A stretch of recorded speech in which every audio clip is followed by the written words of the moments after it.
Hi and welcome to the second episode of what I guess is now my yarn and knitting channel.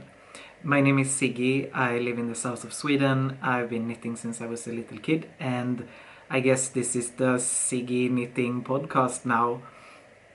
Honestly, I have no clue why the knitting world names the videos podcasts, but it's the word that I use to search for whenever I have like lunch break and want to watch something. So I might as well call this a podcast as well, even though it makes absolutely no sense to me. But yeah, I made one video before, and I thought, I don't know if I will ever make another one. And then I just kept knitting and knitting and knitting and watching and watching and watching, and I cannot help myself but make a second video. I will give you some update on stuff that I have made since I made the last video, and some stuff that I'm making, and some inspirational things that I'm thinking about.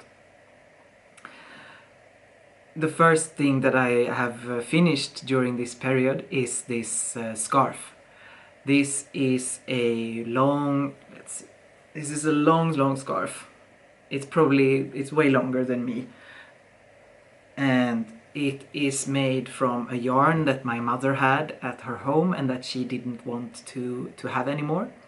So I got to take it on, and I have now done some research and figured out what yarn it is, and it is called Rowan Alpaca Classic.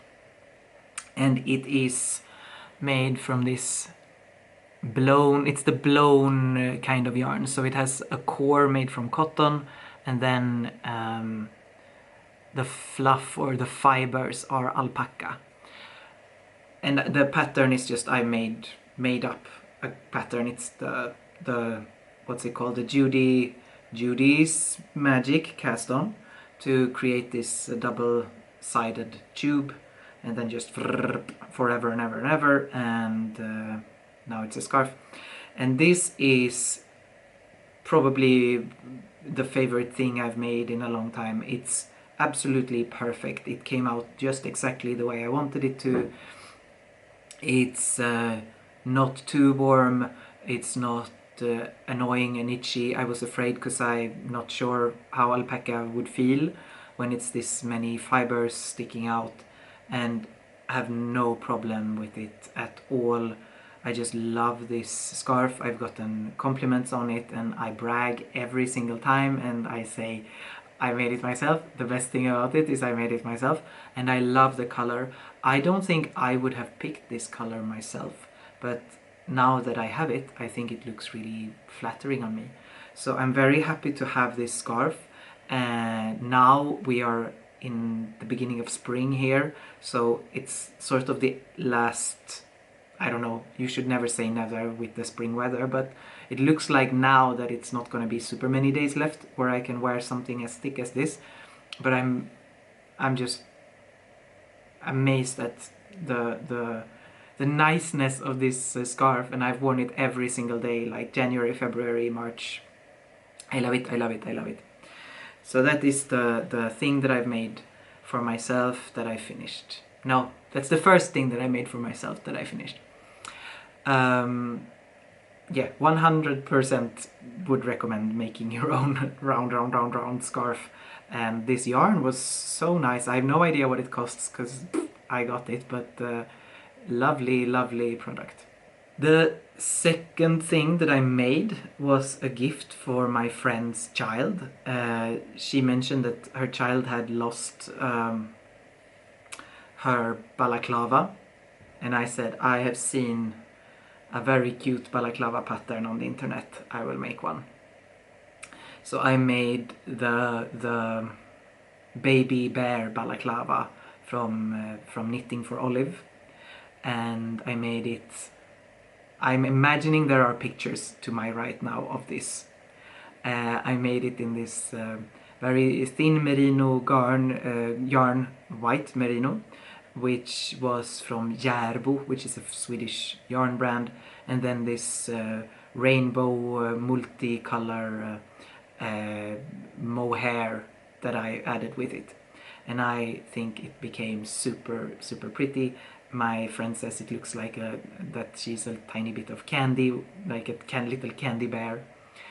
I I'm not sure I liked the pattern. I don't know. When I followed it, I had to read. I read the English pattern, the Swedish pattern, and the Danish pattern, because there were some bits that where the counting didn't add up, or like where the instructions did not make sense to me. So reading the different, seems like there were slightly differing instructions in the different patterns. I didn't love that.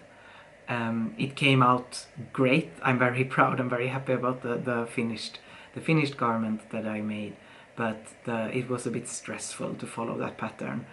The construction, I guess, is just you go do these short rows going back and forward to shape the head, and then stretch around the neck, and then you do the same back and forward shape for the front and the back. It was like very easy, small thing to make, but the pattern instructions were a bit dubious, not so clear. And I mean, I'm fine with a pattern not being like, I don't always like when they write the whole line, like in human language, just write the long line for each row of the pattern. That gets also, that's a bit too much. But here it was more that the difficult thing I found was that some of the numbers didn't add up. And there were differences in the instructions between the different languages, which bothers me. So that, I think, is like, they could adjust this. This is a very popular pattern. They are a very popular knitting brand. I think they can update this. But anyway, I'm very proud. I'm very happy with the balaclava. I would probably make more balaclava now that I have the pattern and kind of figured it out once. I also, because I had then like an annoying amount left of the white yarn, I made a pair of socks. No, I'm joking. I made a pair of socks, but it was not from this merino white yarn, because I had a very small amount, but I had an annoying amount of yarn left from another project, another white yarn. So I made a pair of matching socks that are like really thick, so they're more like slippers. And picture here probably. And I don't really follow the pattern. I think maybe I've looked on some blog or something for, you know, basic child sock, how many to cast on, and then I just went with it. And then I also made with the leftover white from the balaclava, I made this Labubu cardigan pattern that I found, because in the autumn my another friend's kid got a Labubu doll, or like a fake Labubu doll, and I thought, oh, I can make of this tiny amount, I can make a cardigan for the Labubu. But then when I already made it, I realized, oh my god, when you're 7 years old, like 6 years old, a few months is a very long time, and you might not be interested in the same thing. So I asked, like, is she still into this Labubu thing? And my friend said, no, that was a long time ago, that was autumn. So now I just gave her the little cardigan without specifying that it was like Labubu. And we had, yeah, so it's for one of her dolls now has the cardigan. But it was really fun to make something so tiny. I think I've always been really, like, questioning why people would make dolls' clothes. It seems like it's a kind of a knitting and crochet trope that, like, grandma makes a doll dresses and stuff, and I thought that's kind of a really annoying, boring thing to make. Why would you make that? And when I was making this Labubu cardigan, I loved it. It was so fun to make something that was so small and complex. I know some people I've heard say that they find small, tiny things very annoying. I think I found it very engaging and a really nice level of challenge that really kept me interested. So I might very well be looking for more doll-size patterns to make very tiny things with, because it was really fun. And it also is such a joyful thing to give. Like, you do not have to care about if it's itchy or if it's like a strange color combination. It's just for play, so it's just a joyful little item. So that's something I learned something about myself during that process of making the leftover bits from the elephant.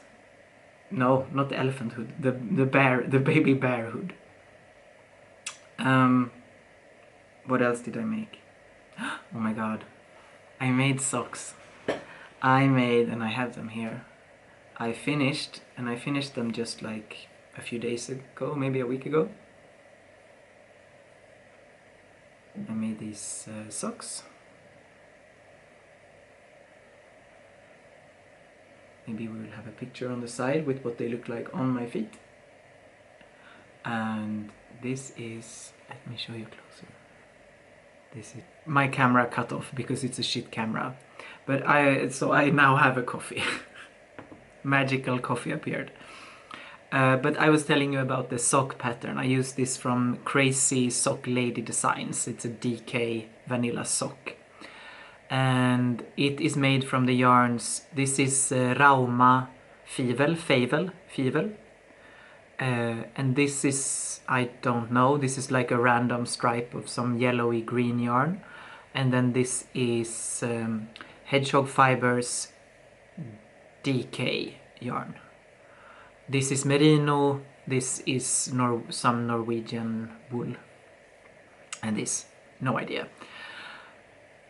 And it has this, the heel construction where you make the flap, and it's with the, what's it called? The slipped stitches on every other row, so you get the stripy, thick, fluffy heel.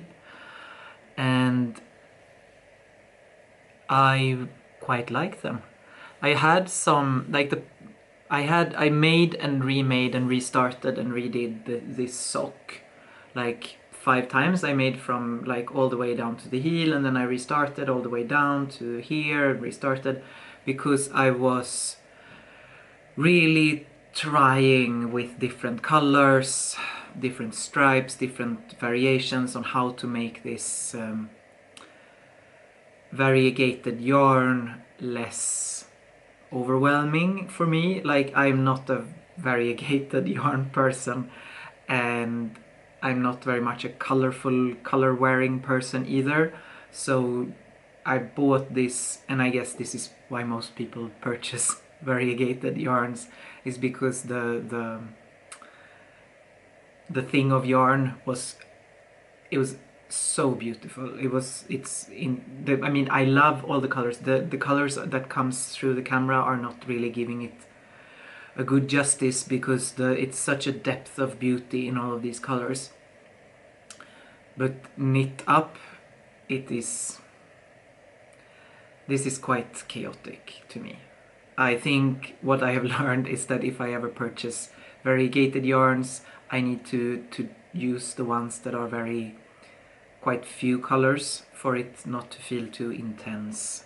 I guess there are probably techniques where you would like combine with another yarn, or do like you know, every other stitch and then every other, you know, to make break the thing up with a bit more of another solid color yarn. But I think it works out the way, using this beige gray color and balancing it a bit with that, and then this stripe just for some extra interest. And I've felt very inspired to knit more socks. I am very interested right now, I think, in color combination, and just socks feel very good for a color combining project, because it has these distinct parts and it's fairly quick, and I get a lot of inspiration looking at how people combine colors in their sock. So I would say that I'm quite satisfied with how this fits and how the size is. This is it's, I think, 48 stitches on I think it was 3mm needle, and I do with the double points because that's my favorite way. And I think I could do a little bit smaller. I could do like 42 stitches maybe, to get even more negative ease so that it would fit even nicer. But for now 48 stitches seems to be a completely fine number for my gauge for a DK weight sock.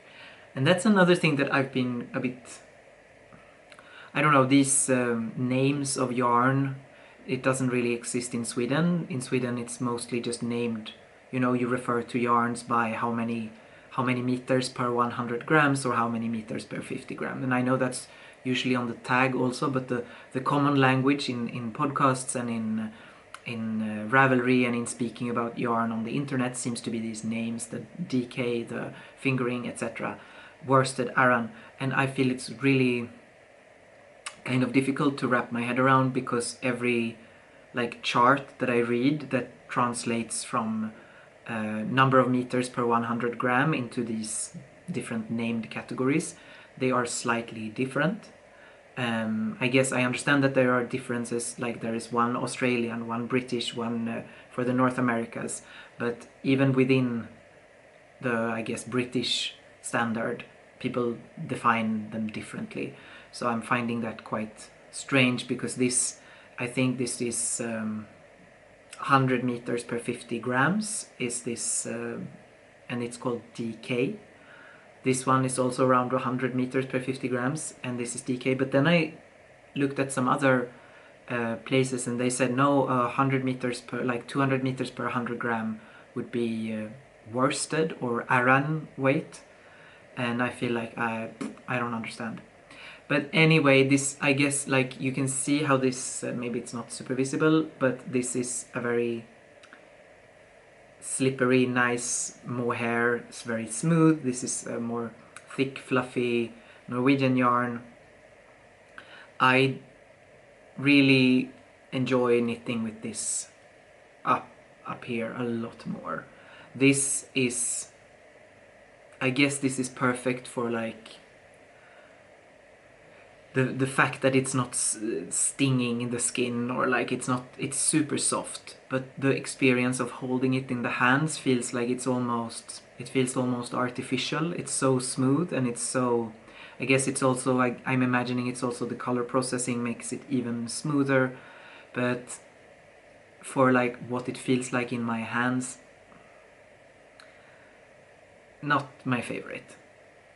Too smooth, too unrealistic, too far from an animal, you know. This felt really good, but happy with the idea of making socks. I will make more socks. These color-wise might not be my favorite, but I have lived, I have learned. Another sock thing that I've done. This is a pair of socks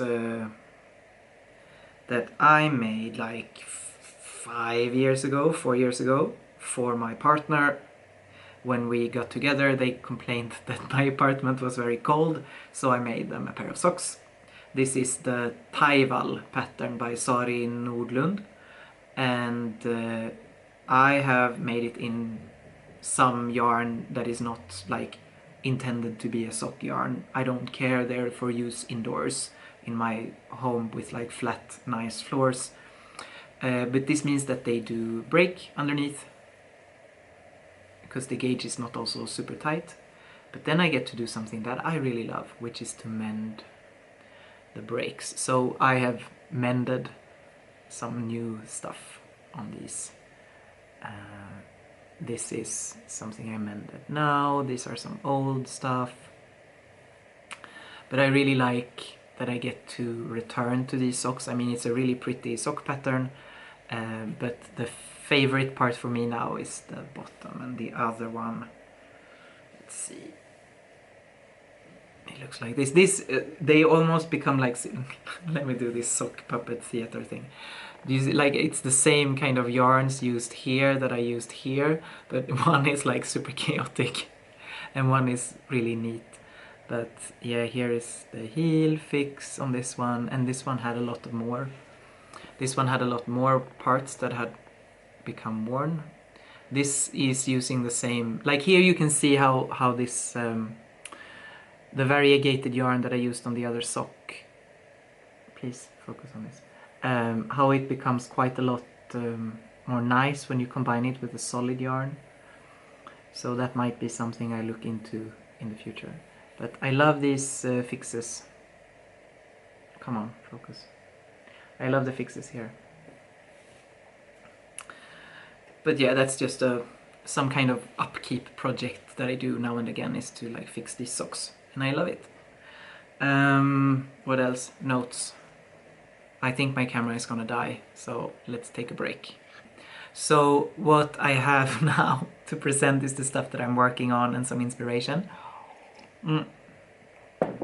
The thing that I've been working the most on is swatching for the Camisole number 5 by My Favorite Things Knitwear. I mentioned in the last episode that this was something that I was interested in working on, and that I was potentially interested in doing it in the Knitting for Olive silk. So I've done a bunch of sample bits in a bit of Knitting for Olive silk that I had left over from doing the scarf that everyone does, the Sophie scarf. And I made, apologies for the poor preparation here. I only had like 10 minutes sitting around waiting, and still I didn't do it. But here I have made some samples. This is just to feel how the fabric will become. So this is 2.25 millimeter needle in the round. This is 2.5 millimeter in the round. And this is 2 millimeter in the round. And here I also tested the edge. And for me, and then I also started, I purchased the pattern, so I have also started making the first bits just to see what it's like. And this is on a 2.5 or 2, no, this is on a 2 millimeter needle, because the sample that I like the best is 2.5. No, I'm joking. The sample that I like the best is the 2 millimeter, because this is more stretchy. It's closer to the gauge of the pattern horizontally. It's very off the gauge vertically, but that can be salvaged with a bit of mathematics. But I really quite like the fabric of this. But to knit silk on 2 millimeter needles is not necessarily enjoyable. I stopped, I paused doing this little sample thing because it was just annoying. It was just fucking annoying. So I don't know where I'm headed with that. Instead, so with like pausing on that, I have another sort of work in progress, because I purchased this a bunch of yarn. That's this one, and this is from Swedish brand Järbo, and it's called Svensk ull tretrådig, so Swedish wool 3 threads, which I guess is their own measurement of how thick it is. And I want to make something of it. I bought it because I liked the structure and the color. But then I did my first swatch and it felt a bit too rough and hard, but I wanted to still try, so I thought this could potentially become a fingerless mitten. So I purchased the pattern. No, I didn't. I downloaded a free pattern that is called Simple Fingerless Mittens with Arched Gusset. And then I made this sample yesterday, and I embroidered these little wheat stalks, and this is just the left mitten, and it's just made for testing how it feels.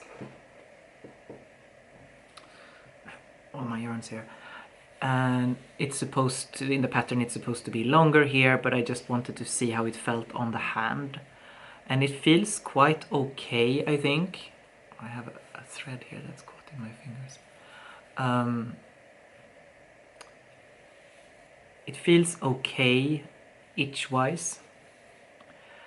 What I did not like was in this, because it's stockinette, you can, even though this is like the smallest pattern, and I wouldn't change to a smaller needle, this area here I don't super like. But I really like this, the arched gusset. It feels like it fits my hand quite well. So overall I haven't broken yarn or anything, so it's just still attached everywhere. But I quite liked the idea of this pattern, but I thought I wanted to try to do it a bit differently. I thought this turned out super cute. But I thought I was going to try to make a one in a bit stretch. So I am, oh my,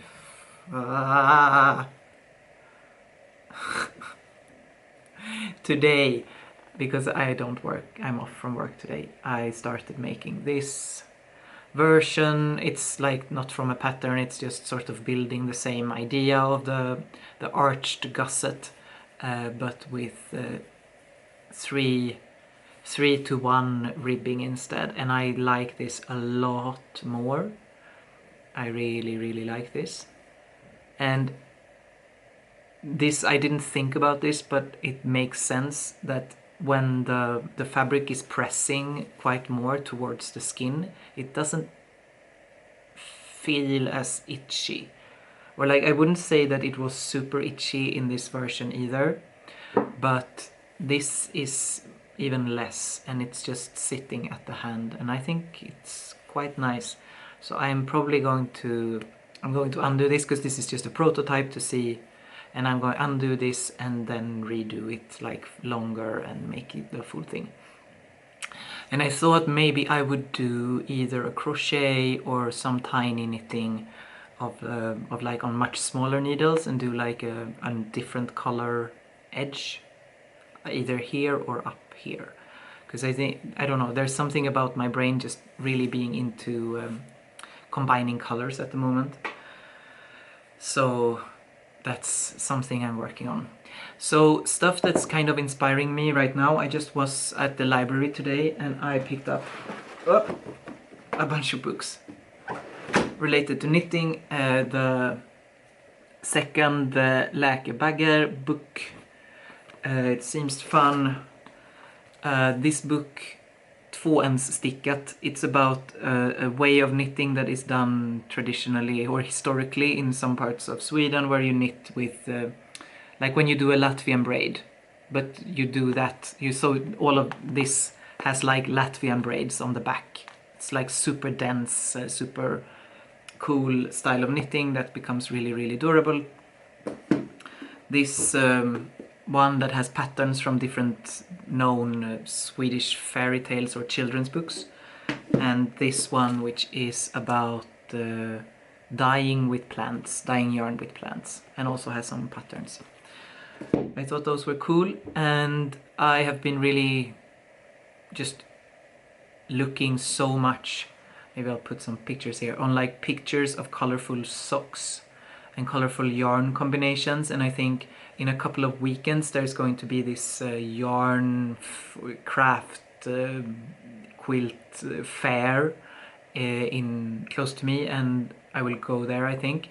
And they usually have some smaller sellers of like locally or hands made or colored or from local sheep some yarns, and I thought I would try to look at just picking up a bunch of yarns in similar thickness, in different colors, to sort of build myself a little bit of a palette of yarns that are on the same thickness scale, and then I can maybe paint some socks, just color combine because I'm so... That's what's really inspiring me right now, is just putting colors next to each other. Feels extremely satisfying. And so I think what I'm going to head for is going to make socks of different colors. Just combining colors together, because, yeah, dreamy. That's all for me, and that's probably everything my camera can handle for today. Thank you so much if you spent all of this time with me. I hope you can still see my face in this kind of dark, dusky spring evening.